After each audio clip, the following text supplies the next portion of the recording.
panel discussion started. Well, it's time to also focus on developing a resilient data and analytics strategy for an AI-ready, data-centric organization. So to share more thoughts on it, to share insights around this topic, we're going to invite quickly our speakers, while we also wait the rest of the peer members to join very quickly. But that's what happens after a tea coffee break. Some conversations managed to get continued right away. We'll get them all in. But let's get the session started in the interest of everybody's time. I'm going to quickly invite our session moderator. First up, we have Sudipta, Ghosh, partner, data and analytics leader, industrial products leader, PwC India. We also have with us Rajgopal, Nayak, Chief Technology Officer, Metro Brands Limited. Mr. Abhishek Saxena, Vice President, Data Sciences, Digital Banking, HDFC Bank Limited. Ankush, Gadi, Director, Data Management and Analytics, GIX, CRISIL Limited. We also have with us Aalok, Pradhan, Director, Customer Success, CoinDCX. And Himanshu, Gupta, Head BFSI, Qlik. Looks like we're focusing on an AI-ready organization, but quick question, is the audience ready? If you're all ready, then let's have a round of applause. Come on, let's welcome all our speakers again. Let's give them that energy. And let's get the session started. So the over to you then. Thank you very much. It's end of the day, so we are probably bringing you back for the last session of the day. But I can definitely promise you that you will have a lot of food for thought in this session. We have some very, very experienced and esteemed analysts who have traversed this journey of data and analytics for over more than 2 decades. As you know, the topic of this session this evening is having a data and analytics strategy. Strategy for ensuring that you are in a position to use data and analytics not just to do some interesting stuff, but to actually build a sustainable competitive advantage in your organization. And that's the reason why it cannot be just done in an ad hoc manner, or it just cannot be done as just another initiative. It has to be thought through. There have been many organizations, and I know that for sure because I speak with many organizations on a regular basis, who may have started this journey without not much of a thought, but they very quickly realized that it is important that you actually spend the time to take a look, to take a step back and see what is it that you are doing it, why you are doing it, how are you going to translate some of these initiatives to benefits for an organization, how are you going to scale some of these initiatives so that you truly derive the benefits. Another important thing is the entire adoption of analytics, which is very, very critical, and I'm sure it will resonate with many of you, that you may be building the most sophisticated and most attractive dashboards and reports and analytics solutions, but people need to use it. And they need to use it not just by the dictate of a force or government, they actually need to use it because they feel like using it because they're adding value to what they're doing. So all of that requires a good amount of engagement with the right kind of stakeholders. To say the least, there are challenges around data, which you all know, and also there are opportunities and some of the quirks from a technology perspective which we need to be very, very careful about. So lots of things, and I'm sure we will discuss in a lot of detail. So before I kind of talk more about it, let me invite my fellow panelists in no specific order, but let me start off with you, Abhishek. In terms of the fact that since you come from a banking sector, and right now you're also going through the midst of a change in the organization, if you can share some experience around what is it that you have done or you have seen, and if you focus a little bit more from a strategy perspective in terms of data and etc., that would be very good. So, most importantly, what we have done is in the last 3-4 years, consciously we have tried that all the decisions are being from data. Earlier, maybe only one department was using it. Let's say if I was a part of this, I was a part of market department using data sciences for decision making. Currently, we are trying that all the decisions, all the challenges that we solve for are based on data.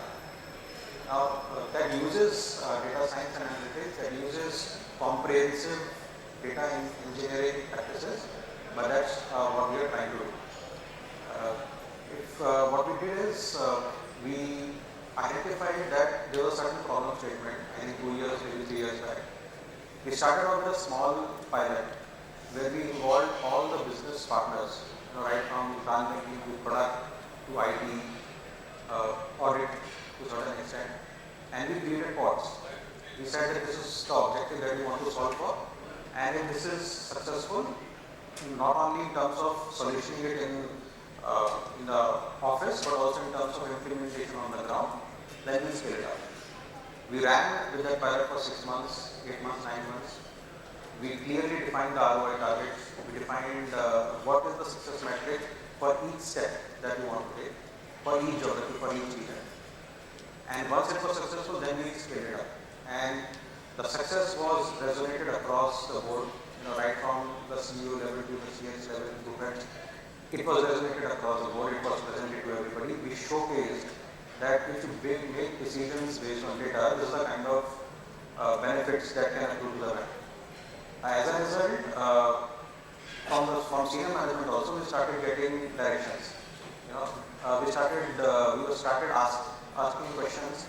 If there is a certain process and there is a scope for improving efficiency in that process, can data science and analytics get into it? So that's how we moved only from a consumer-focused cross-sell opportunities in marketing that were based on data science to a enterprise where we are looking at solving efficiency problems, we are solving optimization problems using data science. So that, in a nutshell, is what we have done, and that is that we want to continue on this path. We want to scale up. We want more and more departments to be aware of the power of basing decisions on data. I think that's fantastic, Abhishek. I think I picked up 3 important things from what you said, and extremely important. The first one is that are you using the data for making decisions? I think that's the key. We're not just doing analytics just for the sake of doing it. Second is start with pilot and scale it. That has been the experience. And the third is look for business outcomes and benefits, whether it's efficiency improvement, whether it's a top line improvement because of cross-sell or upsell. You look for those specific interventions which is going to have a business impact. So I just wanted to further on that kind of thought, and maybe I'll take you. You are in a very, very interesting sector for all of us, and the fact that it is all digital, all virtual, and everything needs to happen at a very, very super fast pace. Millions of customers, transactions, and everything else, right? So what has been your experience, and where do you see data analytics playing a role specifically in your sector, or maybe at a much broader scale in terms of exchanges or financial sector per se? You can share some thoughts on it. Certainly. First of all, thank you so much for this opportunity to come on the stage and speak. Really very important part is data, and I'll just take a step back here and we'll put across some layman terms here, which is really very important. What is the data? Data is basically giving us the anecdotes as to that what needs to be done. It is really very important for us as to that what is there in the market or in the horizon which needs to be done, right? Precisely speaking about the space of the cryptocurrencies, right? There were like multiple things which were happening. Number one, cryptocurrency was a market which never, people still don't understand. They do not understand what is the blockchain.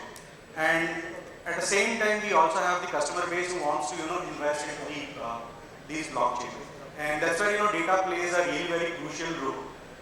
Gives us the analysis as to that how many people are really interested in it, right? Apart from that, it is really very important and critical for us to look into the right data set as well. Most of the times what we do is that we jump into the ocean of the data and we do not know that what data do we have to look into. And that's where this anecdotal story starts actually, and it starts kicking into developing the business, also reaching out to the customers. Once we start looking at the data, it helps us understand that what customer needs. Based on that, are we able to provide that? And that's when the governance part of it comes into the play. basis the data analysis, data crunching, data science, whatever we name it. And with the metaverse also coming in, everything becoming digital, it is really very important us to be almost across the place, all over the globe. And this is the typical scenario where data becomes really very important.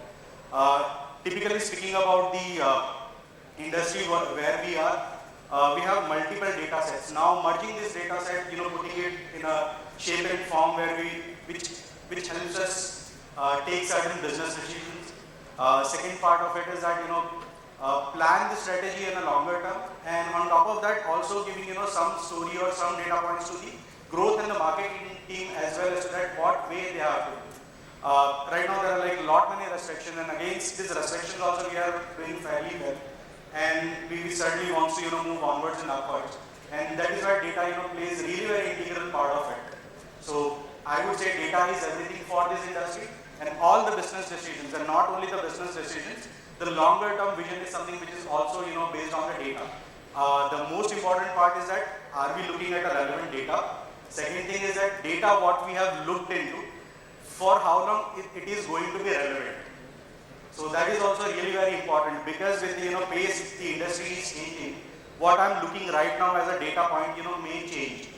The output may change, the input may change, the intake may change. So it is really very volatile, and that's the reason it is very fragile. All the angles of the data needs to be captured at a similar pace, and there has to be a glance from the different lenses as well.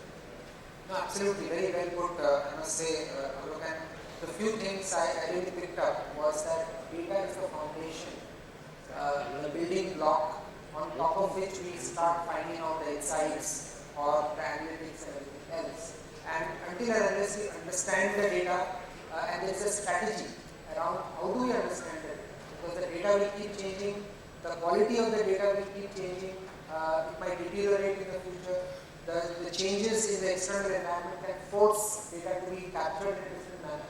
And unless we have a handle on that, it will be very difficult to build anything on top of it. Right? So I think that's a very important thing, and maybe what I do is that just to take this thread to the next level, maybe I will reach out to you, Himanshu, because what is important here is that people get a sense of what the data is, right? How do you get a sense of what the data is? You can't see the data in an Excel spreadsheet. It's not possible. There are millions and billions of records. So you need something which will allow you to even look at what the data is, right? And then you can think about the strategy. Sometimes the content drives the strategy as much as the strategy drives the content, right? So it's like a circular thing which always happens. So wanted to hear your perspectives from that side, because you are in the field where you have seen a lot of organizations traverse that journey from your experience, and you can share some perspectives on that. First of all, thanks for having me here. And I think I totally so to say agree with my fellow panelists when they mentioned about the importance of data in today's business decisions. And to be honest, data is not a new discussion. I think it's been a dominant theme in almost every technology business decision for quite a while now. More so over the last 2 years, we've seen the impact of pandemic and the digitalization that has ensued. So data has been dominant. But I'll just take a step back and I'll share the results of a recent survey which was done with a group of large senior executives from some of the large organizations. And it's very interesting, because less than half, 40% of the executives mentioned that they have right kind of data to base their business decisions, right? Even less, only 24% of the executives feel that they have been able to use those, the data that they have to make some transformative decisions. And almost equal number of around 30% of the executives feel that they have the right kind of data literate workforce to actually make use of that data. Then on the other end of the spectrum, there were certain organizations where the executives, almost 75% of the executives mentioned that they have been able to drive customer experience, drive revenues and improve profitability by using the data, right? So I see a dichotomy there, right? And what separates these two organizations, right? So in a zeal to break the silos and make the data more useful and so to say the democratization of data, make it reach to the every individual. While we embarked on this journey, but somewhere along the way, I think we still compartmentalized these initiatives into two separate compartments. So one is around data integration, other is around analytics, right? And both of these typically fall with different organizations in an enterprise, not really always aligned. The result of which is, we still continue to struggle with what we call a passive BI syndrome, right? Where data is still considered a passive element, 1 or 2 days old data, which is, getting the data from some transaction systems, and which is more to tell you what's happened in the past rather than to incite actions. And that is where what Qlik has been trying to help our clients by coming up with what we call as active intelligence. So active intelligence is a kind of paradigm which envisages data not as a lifeless passive component, but a live, real-time, flowing information, right?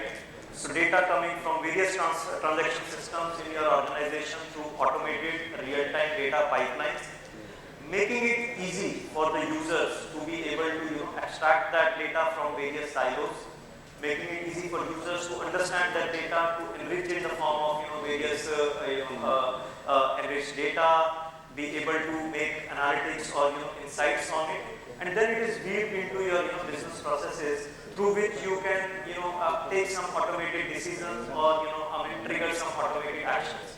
So basically, in today's world, when the whole business scenario is made out of so to say smaller business decisions, you have to seize the moment, and you have to capture the moment and take those decisions in order to have the maximum impact out of these decisions.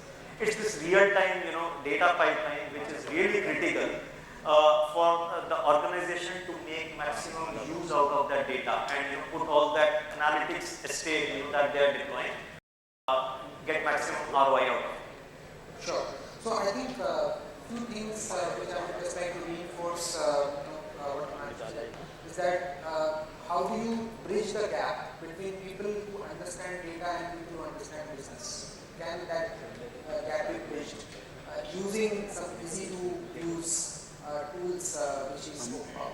But the more important factor was the fact that are you empowering your people to use the data, and the word democratization is being used here, which effectively means that you are devolving the power to the people to make their decisions. So I think let's kind of expand that theme and then I'll reach out to you, because you are pretty much in a sector which is pretty much rolling in data. You have a huge amount of transactions, online, offline, customers' preferences keep changing, product SKUs, you have to keep on refreshing, number of geographical locations, it's not easy. So how do you make a method from that entire madness, and what has been your experience in terms of having a sound strategy? Because we are talking about data analytics strategy in this session. So your experience of a sound strategy and how that has been in your journey in this space.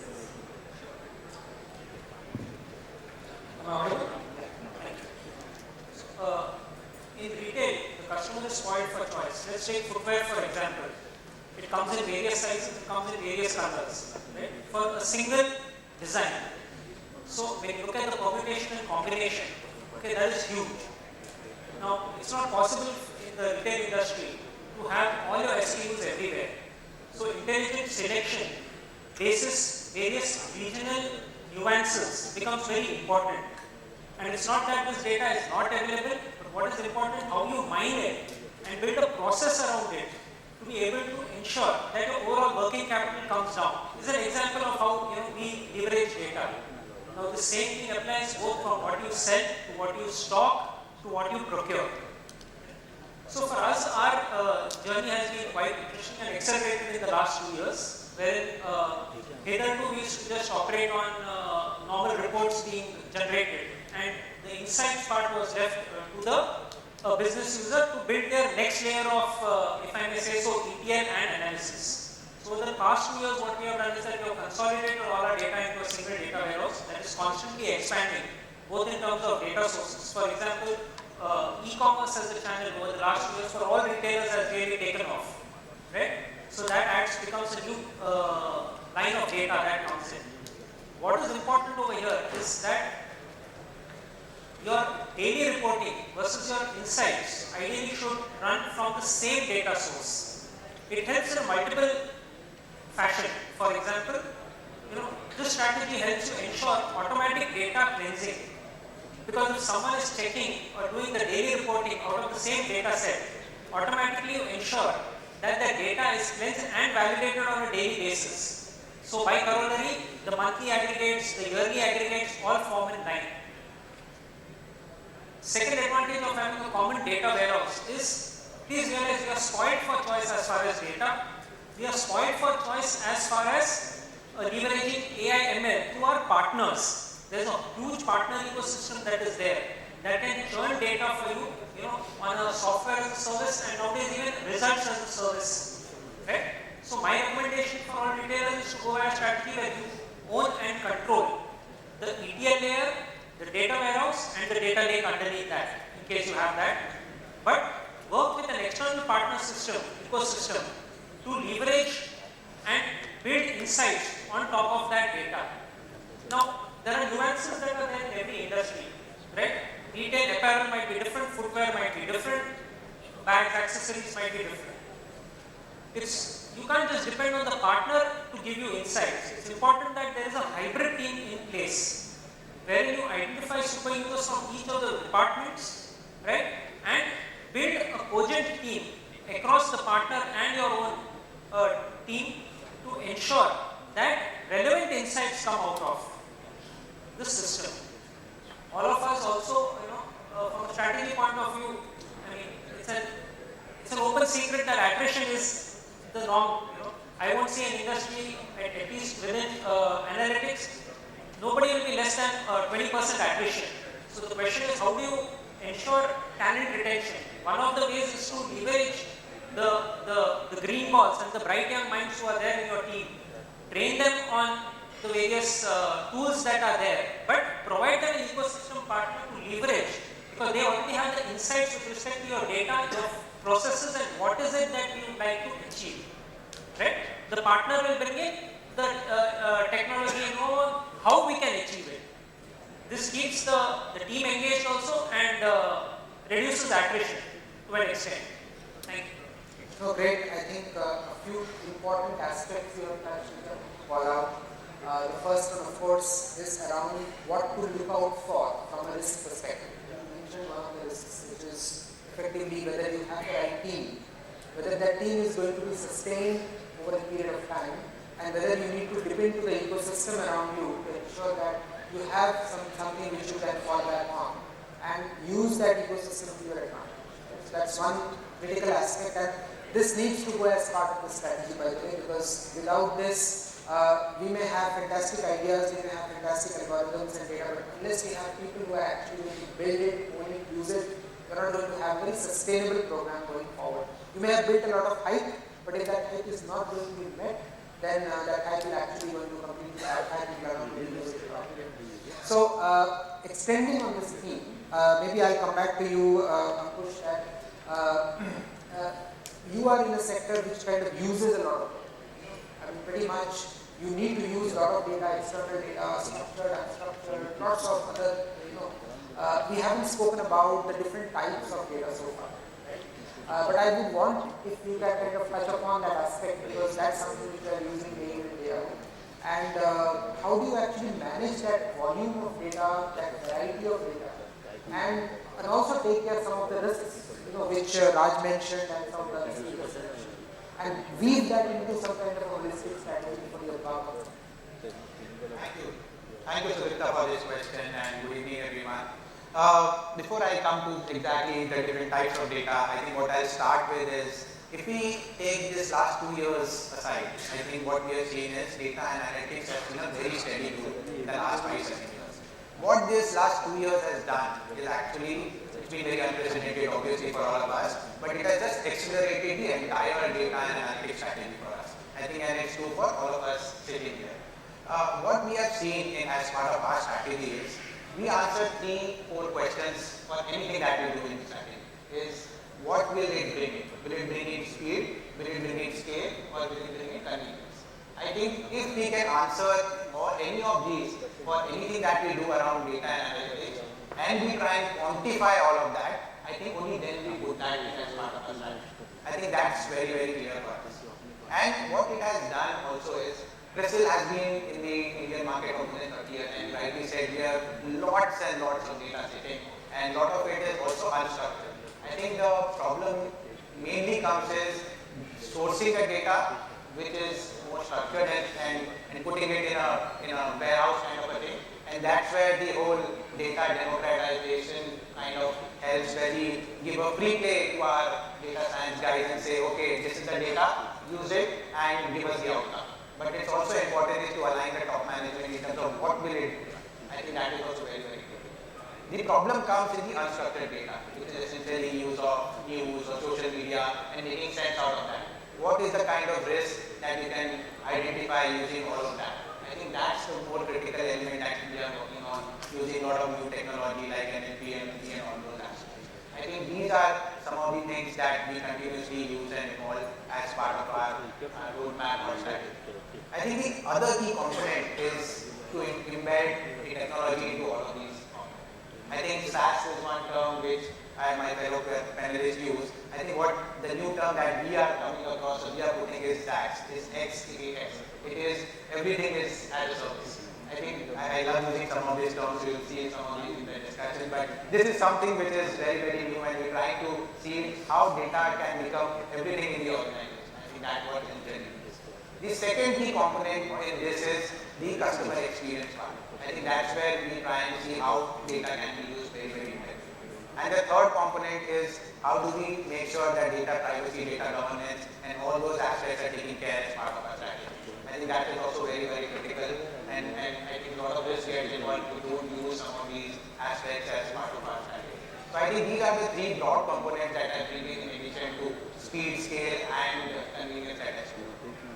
So I think great, Ankush, and I wanted to touch a slightly related aspect which you mentioned right at the end, which is around data security and data quality and all of that, right? Because that is sometimes we don't kind of we do pay attention, but we do not think it of all the consequences right at the very beginning. So maybe who else but Abhishek, I'm putting on the spot because this is something which you do for a living, and risk management is something which kind of runs very deep into what you do, and you handle very, very personal data of lots of people and all of that, right? So what are some of the considerations that you keep in mind as you're embarking on the strategy from a data side, and if you can share some of your experience on that, and where you have reaped some benefits because you have had that kind of strategy? Yeah, so I'll again dip into some of the experiences which we had over the last 2 years. So we made a conscious call, back of our side, it was difficult to manage all the data and all the processing, analytics, etc. on premise. So we made a conscious call to move our practices on analytics practices on cloud. Now that's easier said than done. We realized it once we actually jumped into the water. We started moving data to cloud, and before that, there was a list of information security guidelines, approvals which are required. And obviously, RBI also has regulations specifically for banking that data should not go out of the country, and if it is on cloud, it has to be a private cloud. So many other regulations which RBI obviously wants us to follow, and rightly so. So what we started doing is, before moving the data out, we have to ensure that all the PII information is masked. Once it is masked, then it has to be checked. All this is manual. No matter what, no matter how hard we try to automate it, it is still manual. Some of the processes can be automated, but this core of data security and ensuring that no personally identifiable information goes on cloud is still manual. The quality checks are still manual, right? With respect, not only from the point of view of data security, but from data quality perspective also. We realize that when we move data from one system to another system, there is a quality loss. Other again, regular requirement for quality check at every step of what I just said. So what we did is we created, we created a team of data engineers as well as data scientists in consultation with the IT team.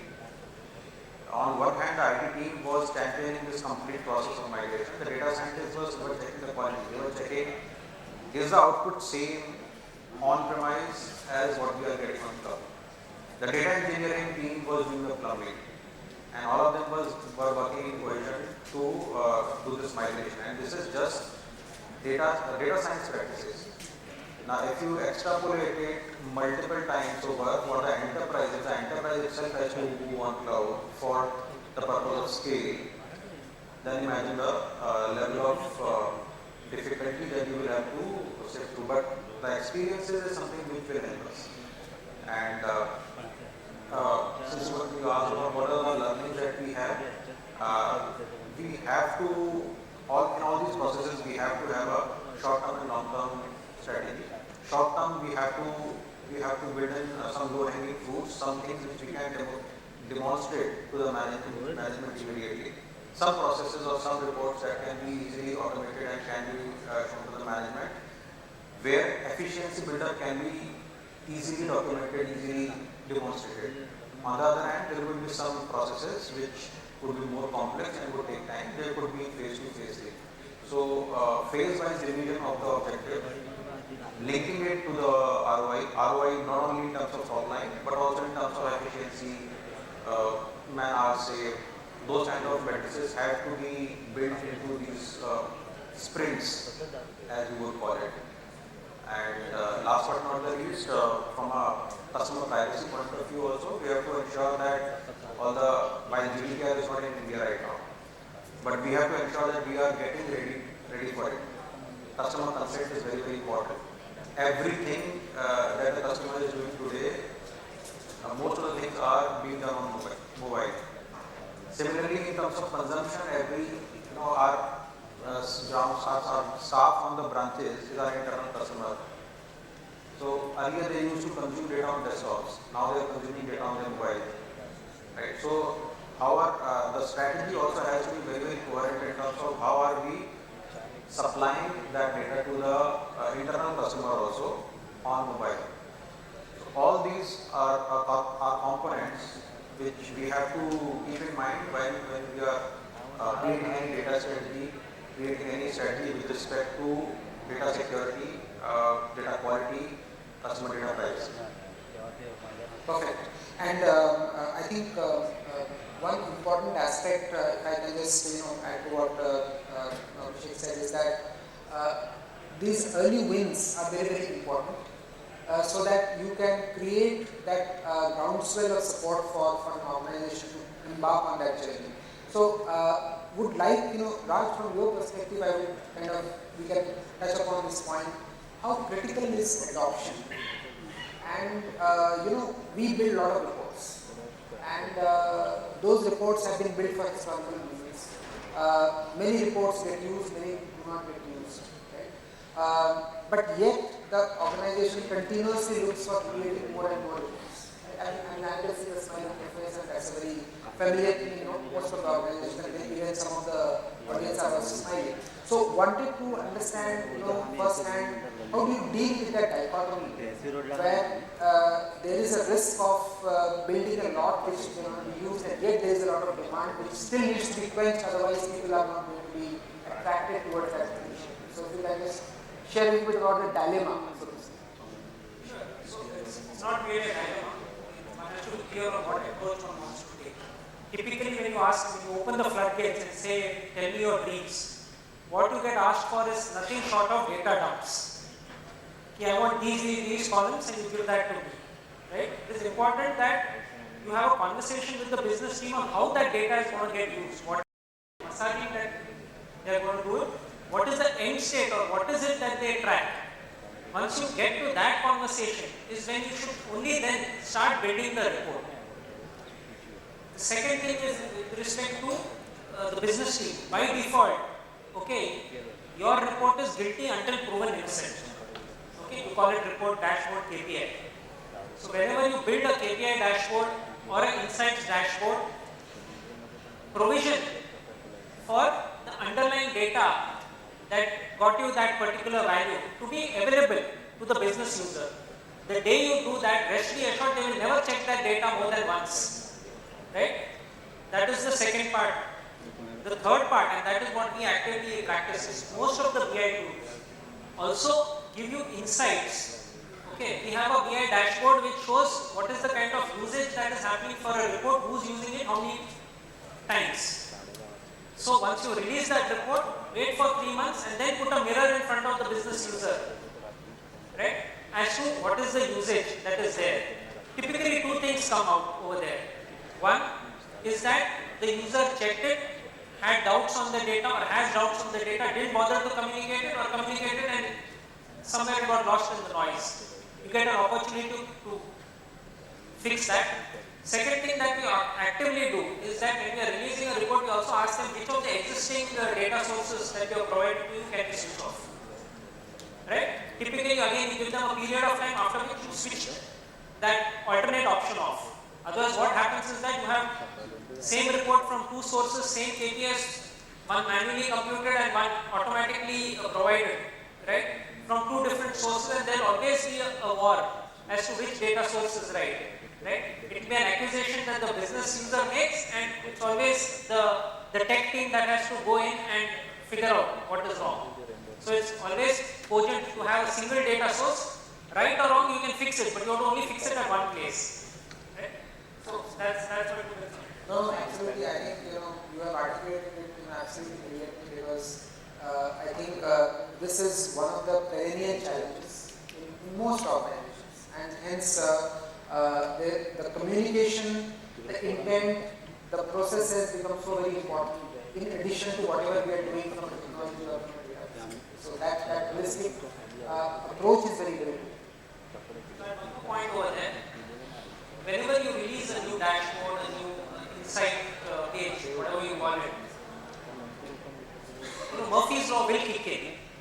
Okay, once in a while it will fail.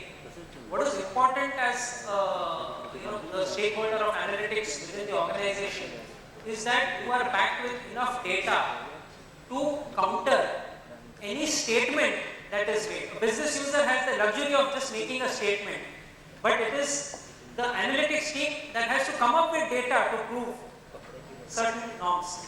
Typically in analytics you will see that data refresh failures tend to happen, and then the story building starts. But our organization, what we have done is we also have a dashboard which is available to the business user if they want to validate it for each of the data sets that are there. Okay, all successes and failures get logged over there in terms of MTD, what is the percentage success or failure that is happening, and that is a mirror that our counterparty, our business customer can hold back on us because they have access to it. Right? So that is how we run things, and of course the top management buy-in, okay, is most important, and hence I always recommend that any initiative like this that you take, the first dashboard you should be building for the person on the top. Once that individual or those set of personnel start accessing your metrics, your dashboards which you have built, is when the mandate automatically flows down the organization for leveraging the same. Thank you. Great. Yeah, please. But I think you touched around when you spoke about that particular case where you create a dashboard and 3 months down the line you realize users are not using it. So I think I just want to share my experience on that. I believe as a whole, as an industry, we have done a fairly good job over the past few years of creating some of these complex data platforms that you mentioned about data warehouse, data lake, where you are getting all this data from multiple silos, consolidating it all together. Abhishek spoke about advanced analytics platform. On top of that, you are using which are a lot of insights. But still, I think on ground, what you see is the data-driven decision making is still something which is lacking. Right? People are not using this data, and that is where I think has been sort of focus area for Qlik. And one of the reasons, we probably attribute, to this particular behavior is, again, coming back to my previous statement where we spoke about passive BI. At times, the data is just so stale and so dated that the users who are using that data are just doing some post-facto analysis. So it's not really adding value to their day-to-day businesses. And that's where, this whole active intelligence concept that I've been talking about, that on one side, you are creating this automated real-time data pipelines, getting the data from various transaction systems into an analytics system in real time. And then, democratize this data. Whatever insights your analytics platforms are generating, whatever insights your BI systems are generating, the reports, dashboards, KPIs, expose them to the actual on-ground team in real time. And not just as a dashboard or a KPI, which they can see and get some insights, right? I mean, trigger action out of it, right? It can be an implied action, where the system can just alert the user, please take an action, this particular KPI is getting reached. Or it can go a step ahead and you can switch right into your business processes, where depending on certain rules or certain conditions, the system can take that particular action from you, taking some part of that, so to say, manual approach out of the overall process chain and keep freeing the bandwidth of that team on ground for doing some more productive work.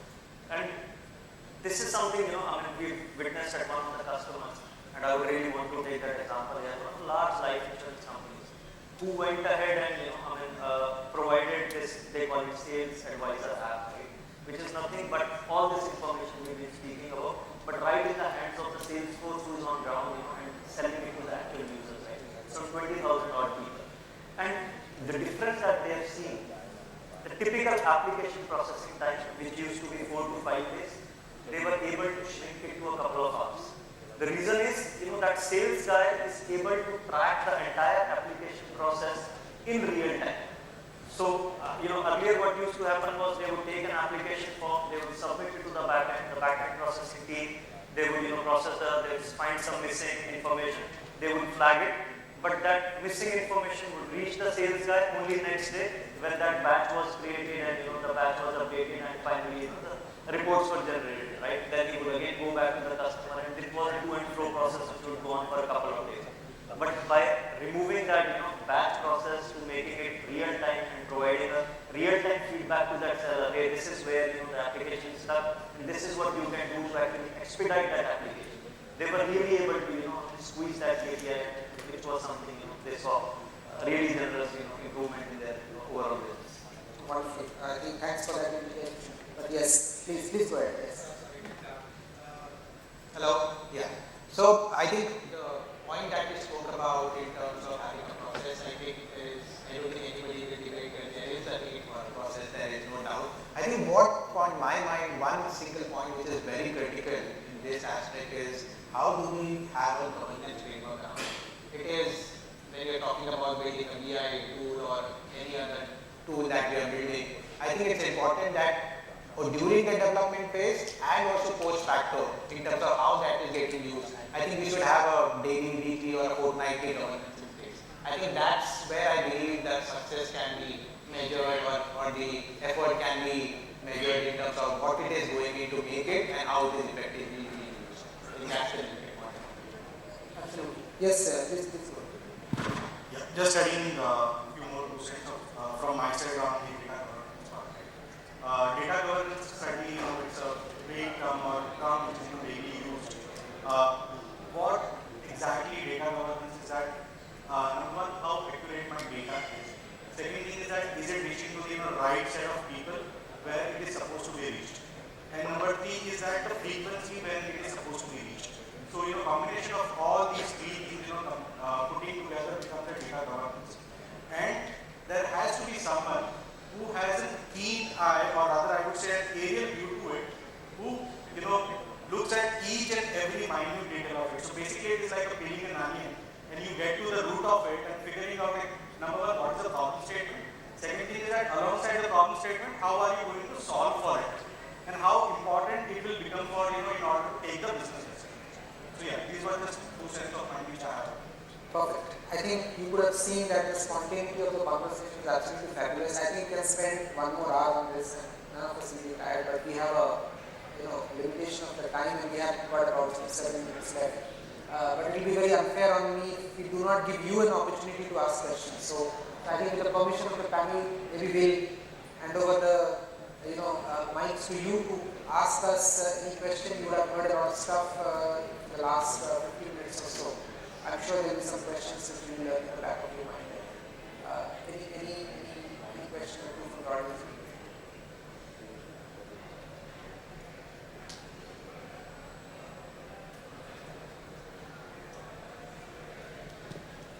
Any questions, ladies and gentlemen?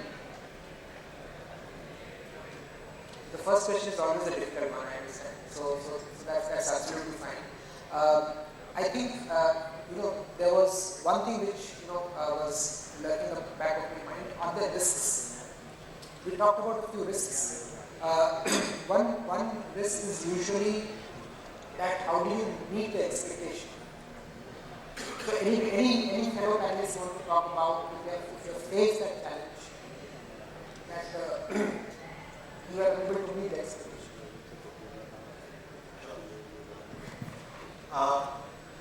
Again, before I answer the question, it is really very important for us to come on to the common consensus and understanding whether our expectation is right or not. So first step to fulfilling any of the expectations is that are we mutually aligned to the expectation what has been put across. Second thing is that is it very practical looking at, or rather I would say extrapolating numbers, and basically most of the times what we do is that we baseline the historical data. And then what we do is that we do certain algorithms that we put across certain logics and extrapolate that into the numbers that by end of the year, by end of the quarter, what are we going to meet. And we most of the time do not factor the risk into it. And that is where it becomes really very challenging that are we taking number one, feasible goal. Second thing is that what happens if there are any unpredictable things happen. Giving an example of the pandemic. We never expected it will go so long. We never expected that it is going to happen. And certainly it locked many different industries to be very precise. So these are certain challenges, or rather I would say if I have to comment really very boldly, I will comment as dogs not barking. So having said that, this is one challenge what we will usually face while meeting the expectations. But alongside that, once we chalk out the plan and put across the glide path to it, that quarter on quarter, month on month, week on week, how we keep meeting the goal. If we are having the buffer, if we are running favorable to the goal, how are we going to utilize that gain what we have? Or if we have an excess, how we are going to offset it within the immediate goal. So that's the perfect blend of long-term and short-term goal, and that's how we will be able to achieve or meet the expectations. So I think we have just a few minutes left. So I'll just, if there's a question you can ask, I think gentleman has a question.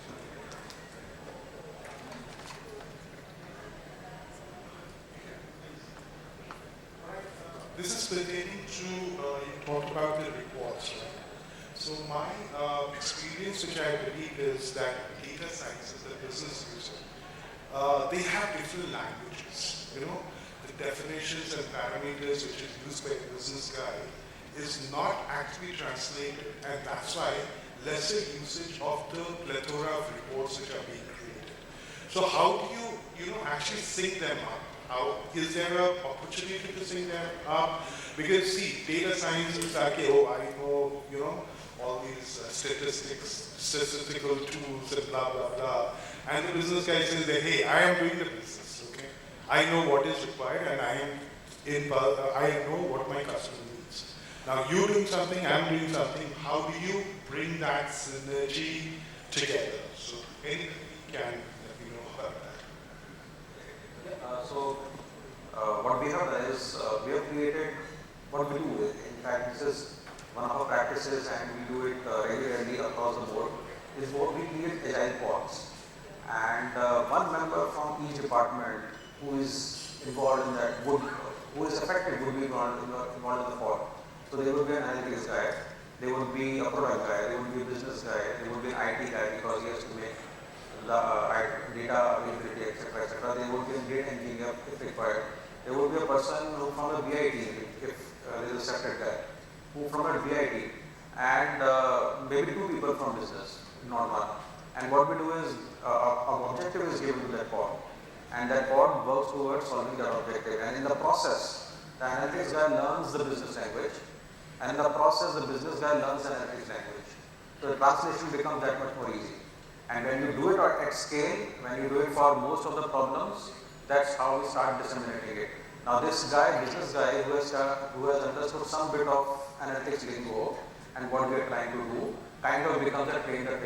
He will go ahead in his region, and when he is discussing with his teams, he would understand what analytics team is doing. He would understand the recommendation or whatever data that analytics team inside the analytics team is sharing, and he would be in turn make it explain it to his team members, and vice versa happens on the analytics side.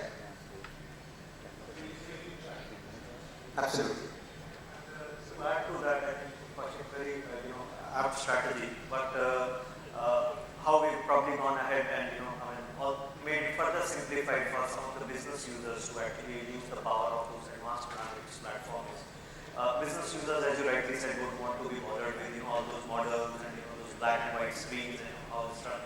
So BI can be considered as a glue, to basically bridge the data and those business models. So what we've done for some of our clients is, Qlik comes with those open APIs where you can integrate it with any of the advanced analytics platforms at the back end. So now business user is not really bothered about where the data is coming from, what kind of model you have to run to extrapolate that data. For them, it's the same screen what they have been seeing, the trend chart, the API chart, but with some sort of operations built into that screen. They can do a what if analysis, they can play with some certain data points and extrapolate that data based on how that variance in that particular KPI is presenting itself. So that way, the whole, so to say, the cryptic, data modeling and data analytics world can be simplified into just some user interface based operation, which business users are typically very happy to play with. Yeah, thank you. It's a very basic question. I think the panel is very evolved from the background you come from.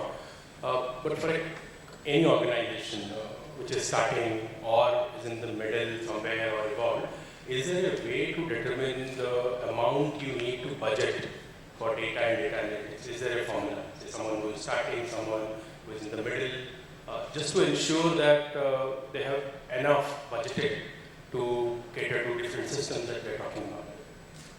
I can give one perspective and I invite other panelists to talk about. So there is a maturity assessment framework which is available with us. Many of our clients and organizations do that. So you assess where you are at the current stage, and then wherever you are, you want to move to a certain stage step by step. In order to move to that stage, there will be investments which will be required in terms of building the platform. There will be investments which will be required in terms of skilling the people. There will be investments which will be required in terms of building the ecosystem of partners and vendors and everything around you. And there is going to be an investment which will be required in terms of sustaining the program going forward. So you look at all those buckets of investments, and then you say that, well, I would not want to make an upfront investment of say $1 million or a couple of $1 million because that's not what I want to do. I may have a roadmap for the next 24 months, but I would like to see that can I get some benefit in the first 3 months, and let this program be a self-funded program going forward. Many organizations embark on that. So you are effectively giving a seed money to start with, expecting that that seed money will give you the returns in whatever shape and form you define for that organization, and then it becomes a self-sustainable kind of a program or an initiative for you. From my experience, I have seen that investments in analytics, if done well, typically give 5 to 10x kind of returns in less than 2 years. So we are talking about a huge upside, provided it is done correctly. Just to quickly add on that, I think this is a very mature framework. I think what we did is, I think there were 2 approaches, as like we said. One was making an upfront investment and seeing, defining the ROI, will define in terms of why you're investing, and this is the end goal that you need to do. The other approach is to to do it in piecemeal manner. I think as CRISIL we did it the second approach. We invested something and we saw that okay there is a return in the end, and then we slowly get kind of a seed, but this is the strategy that we use in terms of making sure that whatever we are investing we are getting some returns in the interim as well. So I think the red light is flashing, and I think we have had a fantastic conversation and great questions from all of you. Hopefully it was useful to you. We enjoyed it very much, at least on behalf of the panel. So thank you very much for patiently listening and asking some very interesting questions. Thank you very much. Thank you very much, Sudipta, and thank you to all our panelists as well. And with that, Sudipta, I'm going to also request you to please present the mementos to your fellow panelists.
Sir हिलाओ मत, एक minute हिलाओ मत, camera बंद हो जाएगा sir, camera बंद हो जाएगा।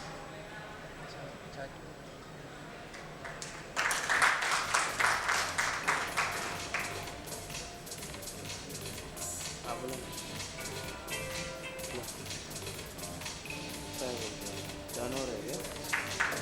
जानवर है क्या? जानवर है।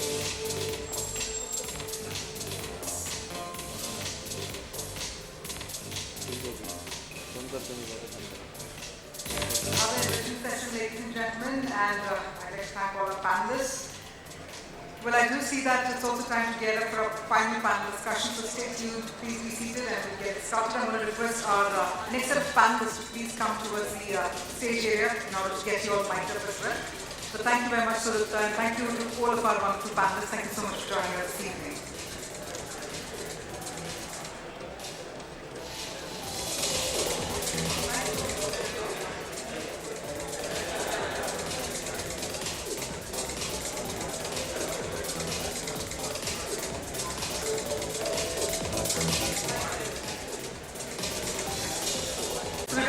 Dynamism and that vibrance of our previous set of panelists, let's take it forward and get up for the final panel discussion, ladies and gentlemen, for the conference. We're talking about the CX Leaders Roundtable around the topic, a very pertinent topic, something that's on everybody's mind, whether we are marketers or for that matter we are in leadership roles.